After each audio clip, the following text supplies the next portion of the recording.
Hi, welcome to Flicks Minute. Today I will tell you about an action comedy movie called The Man from Toronto. I hope you like it. The film starts with Teddy, a man who is struggling to become a boxing and fitness YouTuber, which continues to fall apart. He is trying to attract people's enthusiasm so that the gym he works at doesn't go bankrupt. Somewhere in Utah, a mysterious man got out of his car and approached a house. He is greeted by the occupants of the house who are holding a French Special Forces trained individual hostage. The hostage doesn't want to talk, so the occupant hires this mysterious, merciless man to help him dig out information from him. Immediately, the mysterious man prepared his sharp tools on the table while sharing stories of his sad childhood.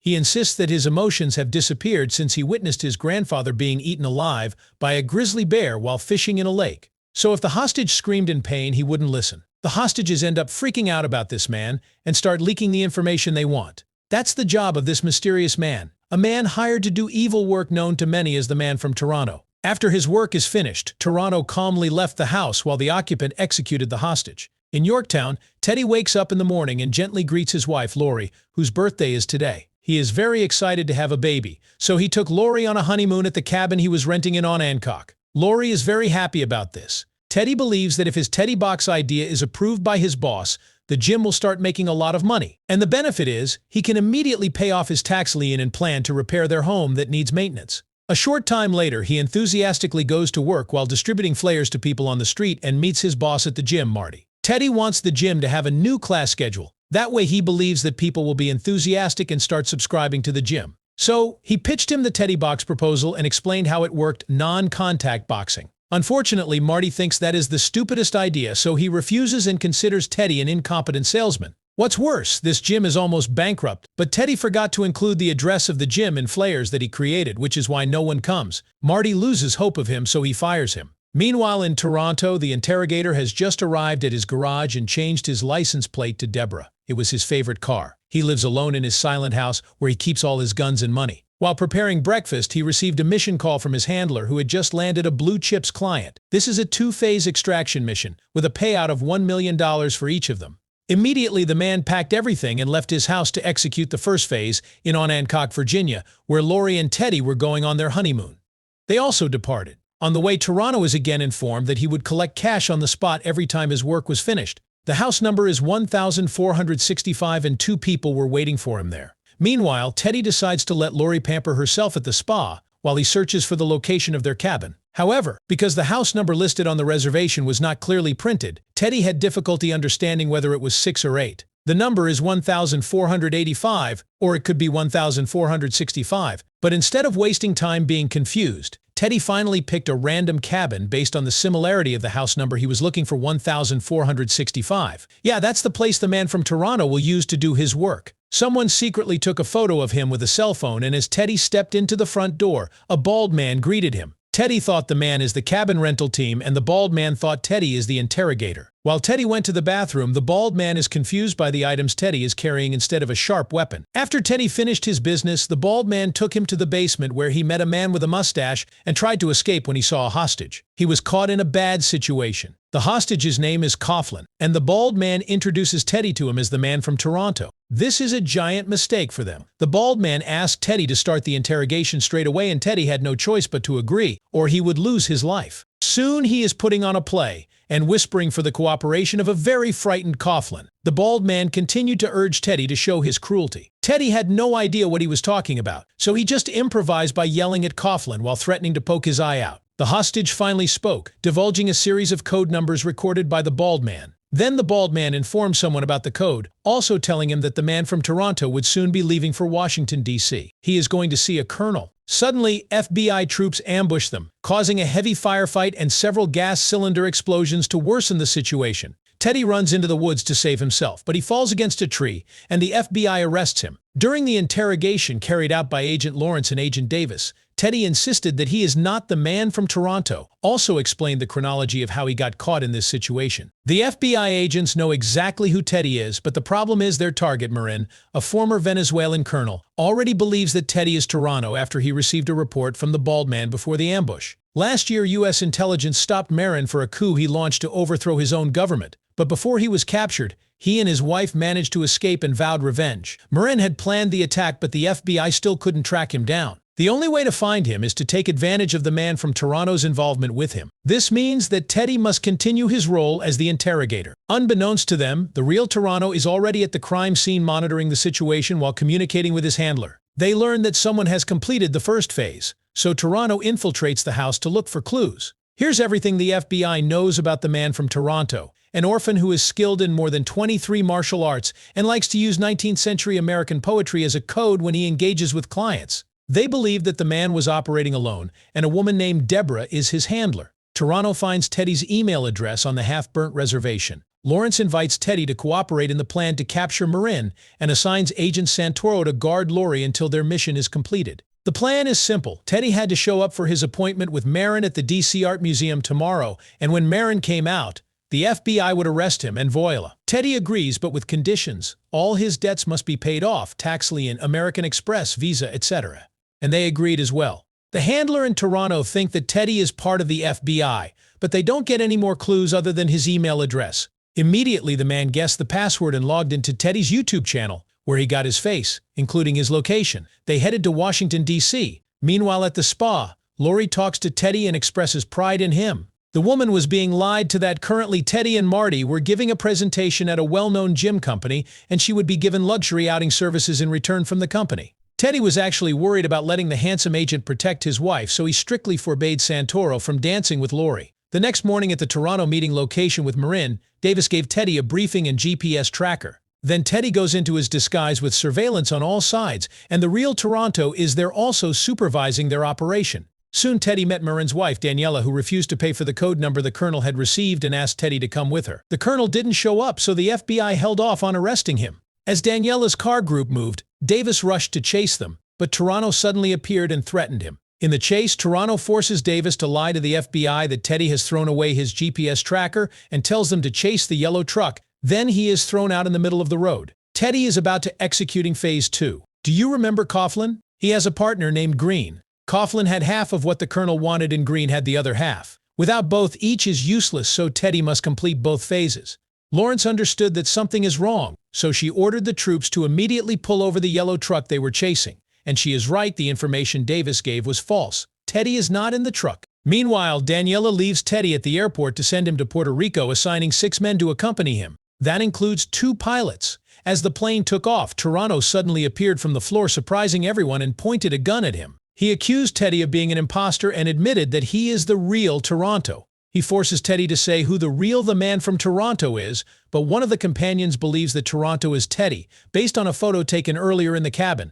As a result, Toronto is forced to fight the 4 accompanying men in order to improve the situation and money. The fight didn't last long and Teddy was knocked unconscious. Then Toronto immediately killed one of the pilots and fought with the other, causing the plane to go out of control and maneuver into a vertical climb. Teddy, who had regained consciousness, accidentally opened the ventral door and Toronto is sucked out with his feet tied. The pilot is holding on to him, so Toronto had to get rid of him as the plane started to dive. Now but Toronto can't take it anymore, so he shoots the winch, which automatically pulls them back inside. In a critical situation, Toronto managed to take over control in time, pushed the plane back into the air, and then activated the autopilot. Soon he started interrogating Teddy, where the man fearfully admitted that he was just a gym salesman. The mistake started when he intended to invite his wife to celebrate her birthday, but he took the wrong cabin due to a reservation that lacked toner. Teddy also informed him that they were heading to Puerto Rico to carry out Phase 2, to meet a man named Green. Toronto then throws away Teddy's FBI tracker, including his cell phone, so he can continue his mission without interruption. Meanwhile, Lori enlists her friend Annie to celebrate the greatest birthday of her life. After landing in Puerto Rico, Toronto informed his handler that he had found the man who had captured his mission alive. This woman is his handler, or the FBI knows her as Deborah, and she has many agents besides Toronto. The handler wants Teddy dead, but Toronto requests an exception for him before he can find Green and take the assets he has. Now Teddy doesn't understand what his role is in this mission, and Toronto tells him to be quiet. Teddy will be shocked by the plane explosion. In Miami, the man from Miami executes a man named Philip. Then the same handler contacted him, asking him to go to Puerto Rico to seize Toronto's mission. The handler intends to betray Toronto. Within 1 hour, Toronto must immediately arrive at Tech's company to collect assets from Green. So, now he has to change Teddy's clothes to be more formal, and gave him sharp tools for the interrogation process. Now Teddy is ready to return to his disguise, and then they leave. After arriving at the company, Teddy loses his enthusiasm, blaming himself for getting caught in this situation. He knows he is not capable of this job, but Toronto insists not to be a coward or he will punish him. Then Teddy headed to the meeting room where Marin's men were waiting for him, while Toronto guided him in another room. Marin's men want Teddy to confirm which Green is the real one among the 4 men he is holding hostage.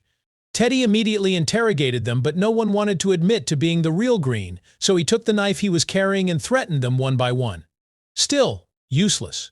Teddy starts to get annoyed and walks around grumbling, and then he accidentally stabs the last guy in the left eye, causing him to scream in pain. Teddy felt nauseous when he saw the stab wound, so he vomited right and left, making the real Green admit his true identity. Marin's men give him a round of applause, then point a gun at Green, but Teddy stops him because killing him is not the solution.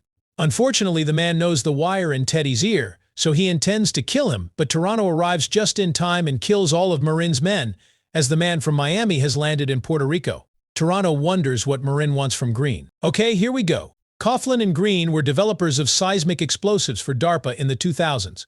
It was untraceable, and the explosion appeared to be an underground vibration. 2 years ago, their former boss, General Hansen, asked for their help to work on a secret project for an unnamed client. When the 2 men realized that the bomb would be used to blow up the Venezuelan embassy in Washington, D.C., they built 2 safe's remote detonators.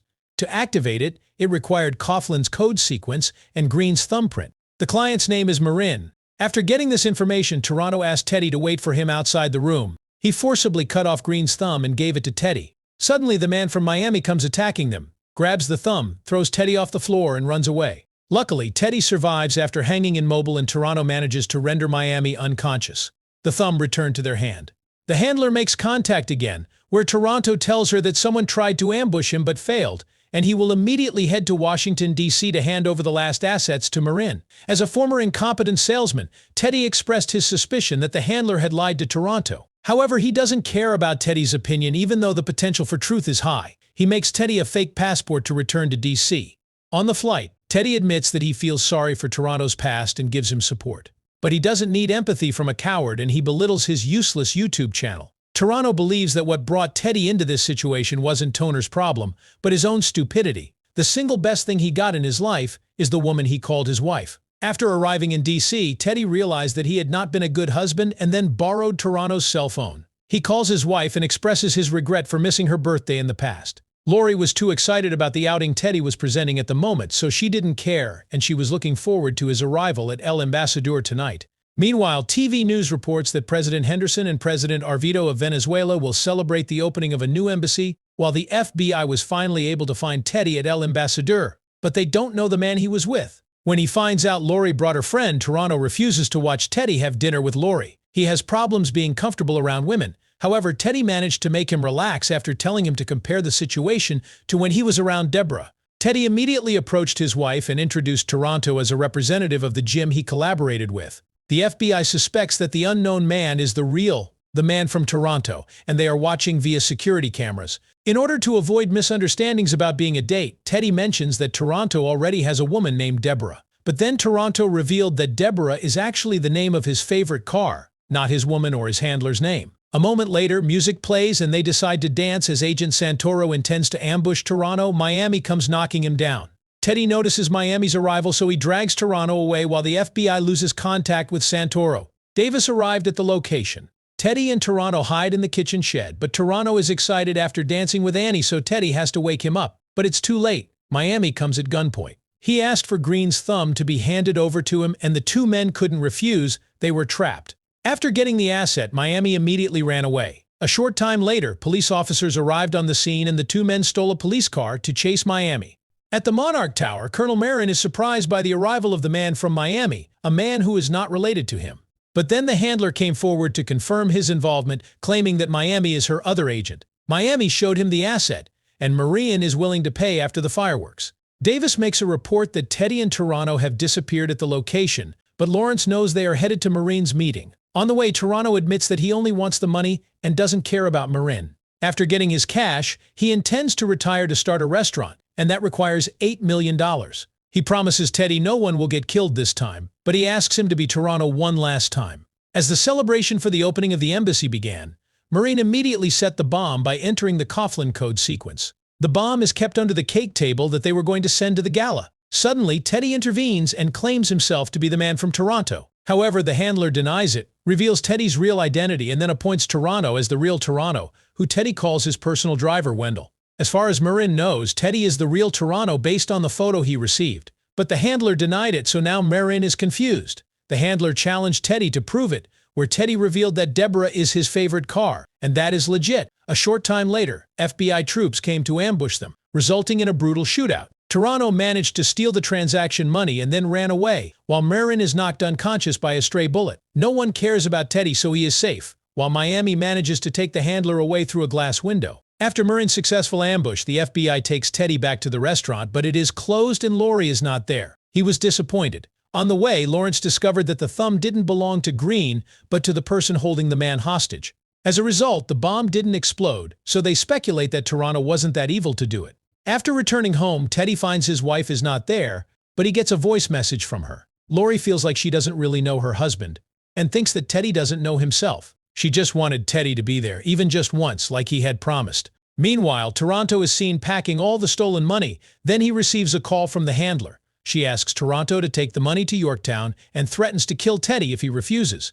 Toronto wouldn't let the handler have the money, so he refused at all costs. As a result, the handler decided to forcefully seize the money, sending several of his other agents to hunt down him for double the fee. And they are the man from Tacoma Brothers, the man from Tokyo, and the man from Moscow. Where do you come from? Have you subscribed? Thank you. Finally, Teddy got a message from his wife, who planned to go to his mother's residence by train. Teddy immediately ran happily towards the nearest station to prevent her, but he stopped in front of Marty's gym to take a moment to catch his breath. Suddenly, a supercar hits him, causing him to fall over, and Miami gets out of the car. He is hunting Toronto. He hits Teddy with a club while asking about Toronto's whereabouts, and the man suddenly beat him unconscious. Toronto hacks Teddy's cell phone so he knows his position. Moments later, the Tacoma brothers come firing, so Teddy and Toronto hide into the gym, asking Marty for the key to the back door. Unexpectedly, Moscow appeared from the back door ready to beat them up, and the Tacoma brothers entered from the front door. They were trapped, but none of them succeeded in executing Toronto. They all die, with a little help from Miami, who now has a shotgun pointed at him. In that moment, Teddy remembers that he is a boxing gym salesman, so he delivers one fatal blow to Miami, rendering him unconscious. This wasn't over yet. The handler suddenly appeared and blew up several cars because the woman wanted money. The two men don't have guns, so they take cover in an active factory, but find a dead end. Then Toronto decided to give her the car keys where he kept the money in the trunk. The money turns out not to be enough because the handler still wants Teddy dead, so Toronto whispers to him to pull the lever. Teddy complies, and the woman falls into a tank of boiling water that boils her alive. They were not aware that there was a gas leak, so they were thrown out of the factory when the explosion occurred. Toronto disappears, and Teddy meets Tokyo, who comes to kill Toronto, but he fails. After intense fight after fight, the police comes.